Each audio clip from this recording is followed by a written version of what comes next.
juga bukan cuma noun, we have pronoun, adjective juga bukan hanya adjective, bukan cuma kata sifat saja.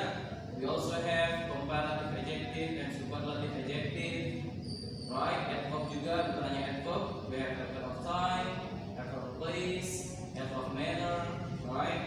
Jadi sebenarnya bahasa Inggris cuma itu intinya. Kata kerja, kata keterangan, kata sifat, kata benda. Cuman akan banyak cabang-cabangnya. Yeah, that's why I always mention that if you don't understand about class, you will face a lot of difficulties. Kalau kalian tidak paham tentang word class, pasti akan mengalami kesulitan dalam mengikuti pembelajaran bahasa Inggris. Because all of them, karena hanya itu yang kita pelajari. Okay, if I'm not mistaken, we already learned about to be, right? To be. Sudah pelajari tentang to be. What is to be? Yang masih ingat? Apa itu to be?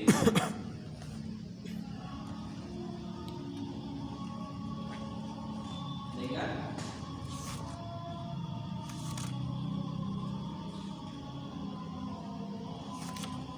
Okay. Everyone, there is something that I need to tell you. Ada yang perlu saya sampaikan bahwa some people always assume that English is very hard. Beberapa orang itu meyakini bahwa bahasa Inggris itu pelajarannya sulit. Ya, basically it is not hard as look. Sebenarnya tidak terlalu sulit. Even though you join any other courses such as EF, Written, SSA, misalnya ada orang yang ikut di tempat bimbel EF atau EF, English course, atau tempat bimbel Written, atau tempat bimbel SSA, Smart Student Association. Sekalipun mereka ikut bimbel tersebut, namun tetap merasa sulit bahasa Inggris. You know why? Because they never or rarely review the material. Ya, karena mereka jarang mengulangi materinya. Mereka mungkin tidak pernah mengulangi materinya. Yes, they understood the material at the time. Ya, mungkin mereka paham pembelajarannya pada saat itu. Namun, what about tomorrow, next week, next month, ya pasti akan lupa kalau tidak di-review. That's why everyone, review is essential. Jadi bukan hanya bahasa Inggris, semua mata kuliah apapun, pembelajaran apapun, kalau kalian tidak pernah review, jangan lupa. Ya. Jadi silakan sehari ya about 15 minutes or 20 minutes, you open your book, read again, open again, read again, right? Jadi silakan 15 menit atau 20 menit dalam sehari, dibuka bukunya, dibaca lagi, buka bukunya, dibaca lagi, and I believe, strongly believe that the material or your knowledge will maintain in your brain. Saya yakin dengan melakukan yang demikian, pembelajaran pasti akan tinggal di pengetahuan kita masing-masing. Okay, so today we are going to continue the lesson. So this is the first time I teach you about grammar.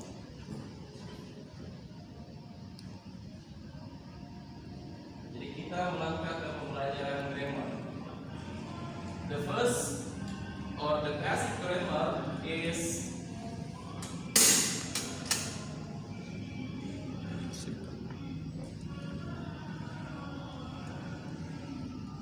okay. Jadi yang paling dasar dari grammar ada simple present tense. Saya yakin semuanya sudah pernah dengar simple present tense. Mungkin di SMP-nya atau di SMA-nya. Right, namun mungkin agak lupa. Alright, so simple present tense, we are using simple present tense to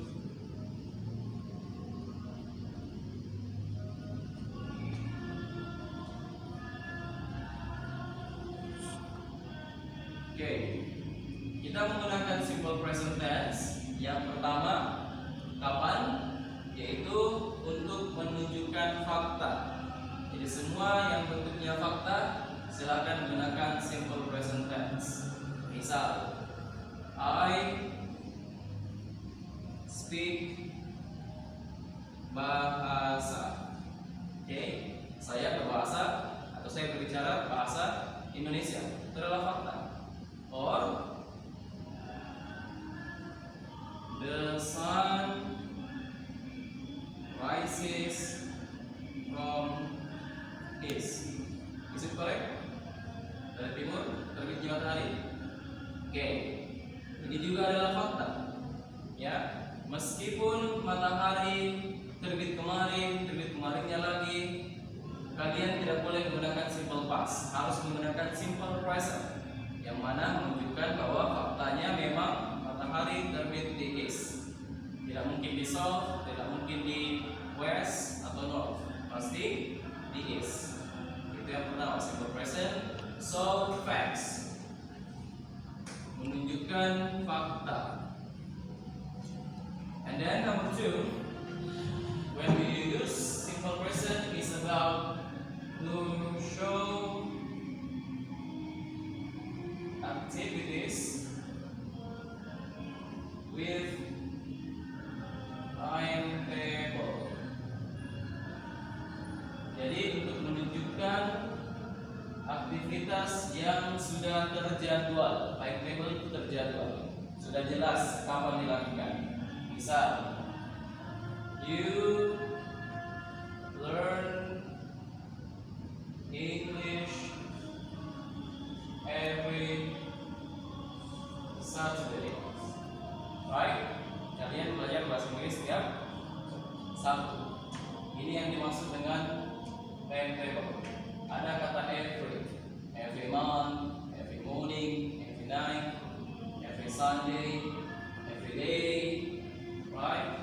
Or she eats banana every time. Ya, sama saja. Jelas ada kata every. Every itu adalah timetable. Oke? Dia perempuan makan pisang setiap waktu atau setiap saat. Itu menggunakan simple present. Meskipun ini sudah lewat, misalnya Sabtu kemarin, karena sebenarnya di grammar ada juga istilahnya simple past. Kita gunakan ini kalau past event, kejadian yang telah terjadi, kejadian lampau.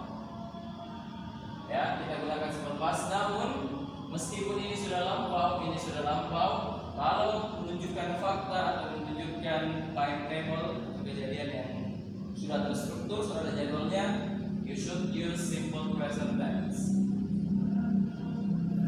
Ya, bisa dipahami. Jadi simple present tense, grammar yang paling dasar. Kapan digunakan simple present tense? Yang pertama untuk menunjukkan fakta. Yang kedua untuk menunjukkan aktivitas yang sudah ada jadwalnya, yang sering terjadi dan berlangsung terus menerus. That's simple present tense. Bisa dipahami sampai sini? Bisa dipahami? Feel free to ask me everyone. Kalau ada yang bertanyakan silakan bertanya. Intinya selain dari ini berarti kalian harus menggunakan tenses yang lain, harus menggunakan grammar yang lain.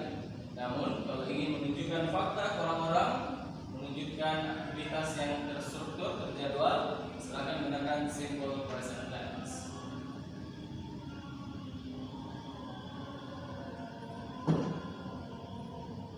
Is there any question? Cara menggunakan gimana, Pak? Cara menggunakan. Cara menggunakan, oke, after this. Ya, karena sudah dipelajari kapan digunakan, sekarang how you perform. Can I do like this? Oke.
to separate into two different places.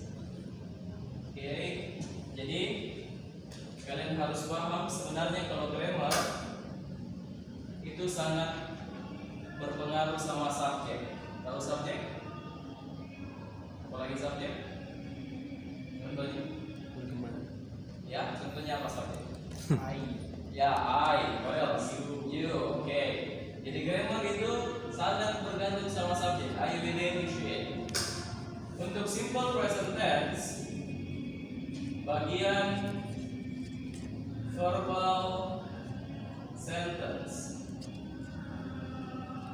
Untuk kalimat verbal atau kalimat verb atau kalimat kata kerja itu sangat bergantung sama subjeknya. Kalau subjeknya I, you, we, they, ini adalah subjek. You just need to add subject with infinitive verb and complement.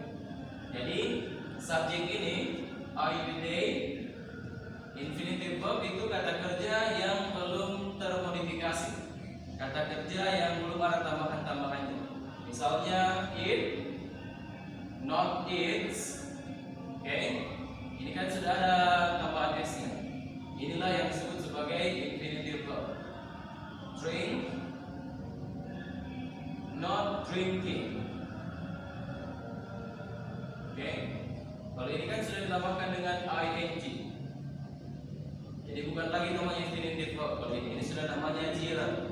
Kalau ini yang disebut dengan infinitive verb, kata kerja yang belum sama sekali termodifikasi. Apakah ditambahkan dengan s atau ditambahkan dengan ing. Ini yang disebut sebagai infinitive verb.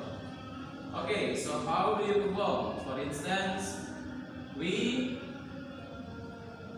sleep every night. Fakta kan? Atau rutinitas atau kegiatan sehari-hari. Kita tidur setiap malam. Oke, we-nya sebagai subjek, sleep-nya sebagai infinitive verb, every night-nya sebagai complement. Complement itu tambahan atau pelengkap pada dalam bahasa Indonesia. Oke, another example, you swim every morning. Anda berenang setiap pagi. Okay? That's simple present. Inilah yang disebut sebagai infinitive verb. Inilah yang disebut sebagai infinitive verb. Belum ada tambahan s-nya, belum ada tambahan ing-nya. Oke? Sampai sini bisa dipahami?